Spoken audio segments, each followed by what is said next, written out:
बिस्मिल्लाहिर्रहमानिर्रहीम। लाखों करोड़ों दुरूदो सलाम मोहम्मद मुस्तफ़ा सल्लल्लाहु अलैहि वसल्लम और आले मोहम्मद पर। मैं हूं उमर दराज गोंदल।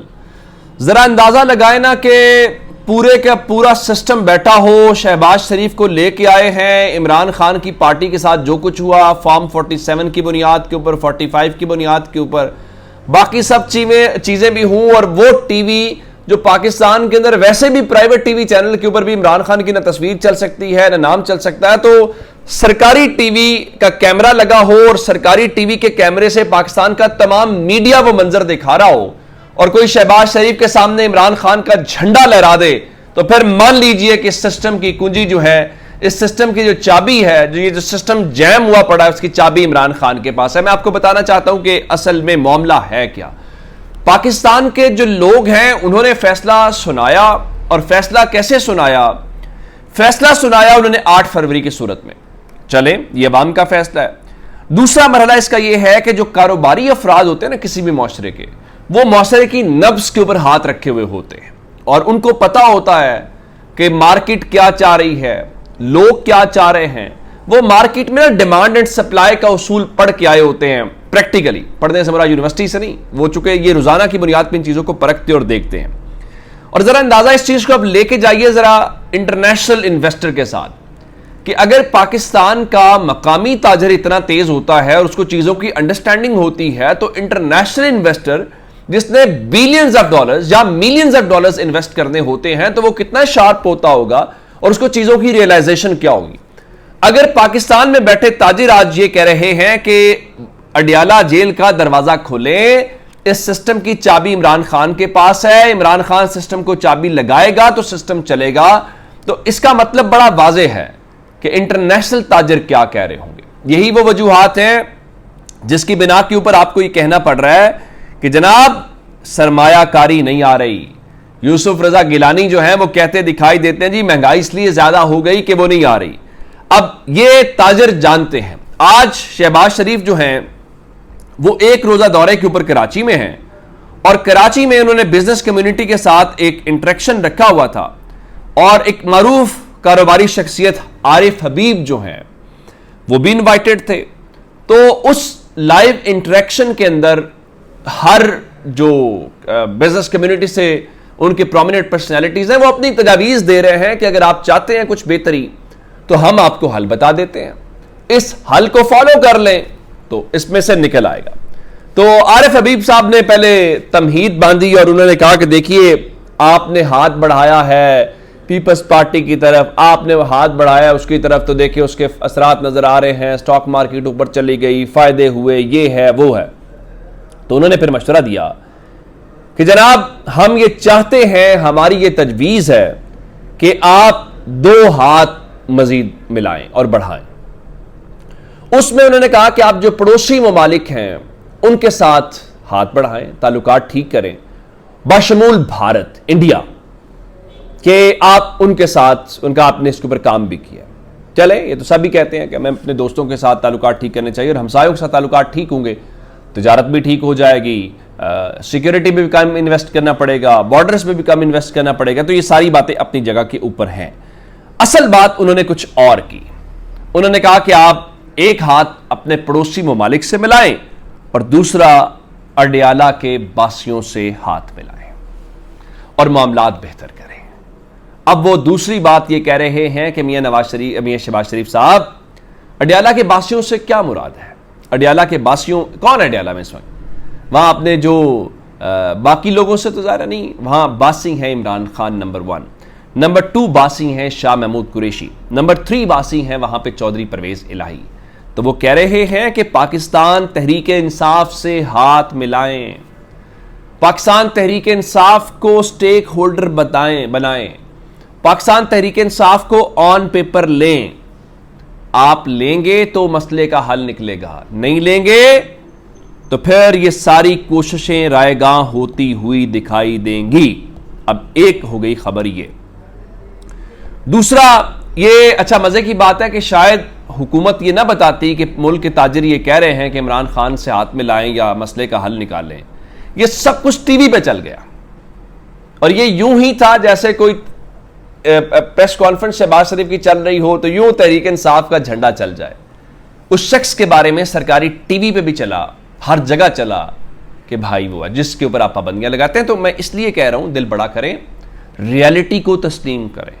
लोगों के फैसले को आपने कबूल नहीं किया तो आप कम से कम कारोबारी अफराद को, और आप चूंकि शरीफ खानदान जो है वो खुद भी बड़ा कारोबारी एक मुल्क का घराना है, और अभी भी नवाज शरीफ गए हुए हैं वहाँ पे चीन में, तो इत्तलात यही है कि वहाँ उनकी कारोबारी शख्सियात से भी मुलाकातें हैं। कुछ तो लोग ये कह रहे हैं, जिस तरह आज मलिक अहमद खान भच्चर साहब जो हैं, जो यहाँ पे अपोजिशन लीडर हैं पंजाब के अंदर, तो वो तो ये कहते हैं कि मियाँ नवाज शरीफ जो है वो बुनियादी तौर पर अपना कारोबार चीन मुंतकिल करना चाहते हैं, इसलिए चीन गए हैं। उनका नवाज शरीफ तो सी पैक की फिजिबिलिटी रिपोर्ट नहीं पढ़ सकते, तो उन्हें सी पैक का क्या पता। खैर, ये सियासी बयानबाजी तो रहनुमा एक दूसरे के खिलाफ करते रहते हैं, और अगर वो कारोबार मुंतकिल कर भी रहे हैं तो ये उनका ज़ाती मामला है, और कारोबार उस पर तो ज़ाहिर है अब क्या कहेंगे, उनको ये कहेंगे कि आप लंदनी कारोबार करें या अमरीकी कारोबार करें, ये तो उनकी चॉइस है, वो कारोबार कहाँ करते हैं क्या नहीं करते, उस पर हम तो कुछ नहीं कर सकते।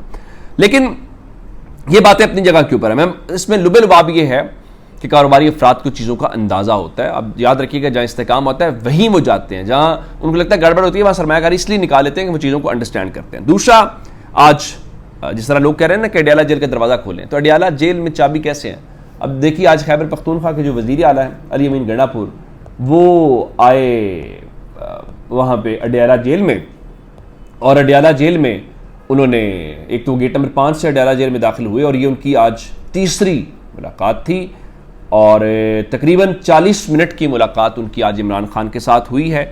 और 40 मिनट की मुलाकात के बाद जो वज़ीर आला खैबर पख्तूनख्वा अली अमीन गंडापुर हैं, वो वापस रवाना हो गए। और इत्तलात ये हैं कि इस दौरान 2-3 आज चीज़ें बड़ी इंपॉर्टेंट हुई हैं। नंबर 1 ये है कि मिशाल यूसुफजई के मुतालिक इत्तलात के मुताबिक ज़ुबैर अली खान का ये दावा, उनकी खबर है कि उनके एक तो ये जो हालिया तनाज़ात हैं उसके मुतालिक इमरान खान को आगाह किया गया है, और उससे हट के कुछ पसे पर्दा जो हक़ाइक़ है उनसे मुतालिक भी इमरान खान को आगाह किया गया है। और इम्कान यही है कि शायद उन्होंने कोई ऐसा ऑर्डर दे दिया हो, तो आने वाले चंद दिनों के अंदर आप देखेंगे कि चीज़ें थोड़ी तब्दील हो जाएंगी। नंबर 2, चूँकि शेर अफजल मरवत ने एक स्टेटमेंट दी सऊदी अरब से मुतालिक, तो लगता यह है कि वो जो सऊदी अरब वाली स्टेटमेंट उन्होंने दी है, वो स्टेटमेंट उनको महंगी पड़ती हुई दिखाई दे रही है। अब आप कहेंगे कैसे? मैं आपको बता देता हूँ। इत्तलात ये थी कि शेख वकास अकरम को इमरान खान चाहते हैं पब्लिक अकाउंट्स कमेटी का चेयरमैन लगाना। एक तो हुकूमत शेर अफजल मरवत के नाम के ऊपर कुछ ज़्यादा नहीं थी, दूसरा हुकूमत के अलावा इवन तहरीक इंसाफ के अंदर भी लोग इंटरेस्टेड नहीं थे कि शेर अफजल मरवत को इतनी अहम ये दे दी जाए। तो उसके बाद आज मुलाकात हुई है, और इत्तलात ये है कि इमरान खान ने इस सिलसिले में फ़ैसला कर लिया है, और शेख वकास अकरम जो हैं उन्होंने भी अपना वोट साहबजादा हामिद रजा के हक में दिया है। यानी इमरान खान उनको बनाना चाहते हैं, उनका नहीं, ये ज़रा बेहतर है मेरे से भी, तो आप इनको बनाएं। तो जब शेख वकास अकरम ने भी उनके हक में वोट दिया, तो अब साहबजादा हामिद रजा जो हैं वो पाकिस्तान तहरीक इंसाफ की जानिब से होंगे पब्लिक अकाउंट्स कमेटी के चेयरमैन, तो शेर अफजल मरवत नहीं होंगे। अब गो के शेर अफजल मरवत जो हैं वो तो ये मान रहे थे कि नहीं ऐसा कुछ नहीं हुआ, और आज उनकी मुलाकात भी हुई है ख्वाजा आसिफ के साथ, यानी हुकूमत के साथ हुई है। उसमें ये नहीं है कोई इंडिविजुअल मुलाकात हुई है, वफूद की सतह के ऊपर मुलाकात हुई है, और ख्वाजा आसिफ उधर से थे गवर्नमेंट की तरफ से, तो यहाँ पे एक जैन कुरैशी थे, हामिद रजा साहब थे जिनका नाम है, और शेर अफजल मरवत थे। और इसमें कायमा कमेटियों की तश्कील होना बाकी है, चूँकि आज स्पीकर कौमी असम्बली एजाज सादिक कह रहे थे कि अगले 2 दिन के अंदर हम ये जो कायमा कमेटियाँ हैं इसका मामला हल कर लेंगे। और सेनेट को लेके भी वहाँ पे इनकी जो मुलाकात है शेर अफजल मरवत की, वो यूसुफ रज़ा गिलानी के साथ हुई है। तो वो ज़रा चुटकुले भी छोड़ते हैं, तो आज जब वो बाहर निकले तो उनसे सहाफ़ियों ने पूछ लिया कि मुलाकात कैसी रही, तो उनका हमारी मुलाकात जो है वो अच्छी ही रहती है।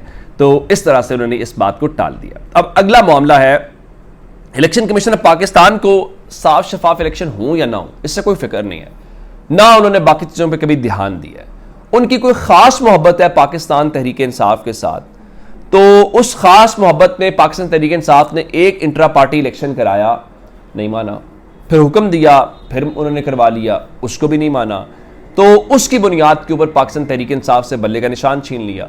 तो उसके बाद पाकिस्तान के लोगों ने 8 फरवरी को इलेक्शन कमीशन का या अदालत का फैसला यूं अपनी पर्ची के साथ बैलेट बॉक्सेस में से निकला तो पता चला हर तरफ तहरीक इंसाफ ही तहरीक इंसाफ है। तो अब खबर क्या है कि इलेक्शन कमीशन पाकिस्तान को एक बार फिर पाकिस्तान तहरीक इंसाफ की याद आ गई है, और याद इस तरह से है कि आप जानते हैं कि जनरल इलेक्शंस के बाद पाकिस्तान तहरीक इंसाफ ने इंट्रा पार्टी इलेक्शंस करवाए और इलेक्शन कमीशन को एक सर्टिफिकेट जारी करना होता है किसी पार्टी का, लेकिन उस सर्टिफिकेट को लेके ये कुछ नहीं कर रहे थे। तो उन्होंने इलेक्शन कमीशन को एक और दरखास्त दे दी कि जनाब वो हमारी जरा दरखास्त समाअत के लिए मुकर्रर करें, तो वो बात नहीं सुन रहे थे। तो अब खबर यह आई है कि इलेक्शन कमीशन ने तीसरी बार, ये पाकिस्तान की तारीख का रिकॉर्ड होगा, तीसरी बार पाकिस्तान तहरीक इंसाफ के जो इंट्रा पार्टी इलेक्शंस हैं उनके ऊपर एतराज़ आयद कर दिया है। और ना सिर्फ एतराज़ कर दिया है बल्कि इलेक्शन कमीशन ने पाकिस्तान तहरीक इंसाफ को नोटिस जारी करते हुए 30 अप्रैल को पेश होने की भी हिदायत कर दी है। अब इलेक्शन कमीशन इस सिलसिले में क्या फैसला करेगा, क्या वो तहरीक इंसाफ के उन नताइज को मानेगा या मान सकता है, मेरे ख्याल से ये पाकिस्तान के अंदर आप किसी बच्चे से भी पूछेंगे तो वो बच्चा भी जवाब देगा कि इलेक्शन कमीशन क्या करेगा। अपना बहुत सारा ख्याल रखिएगा। खुदा हाफिज।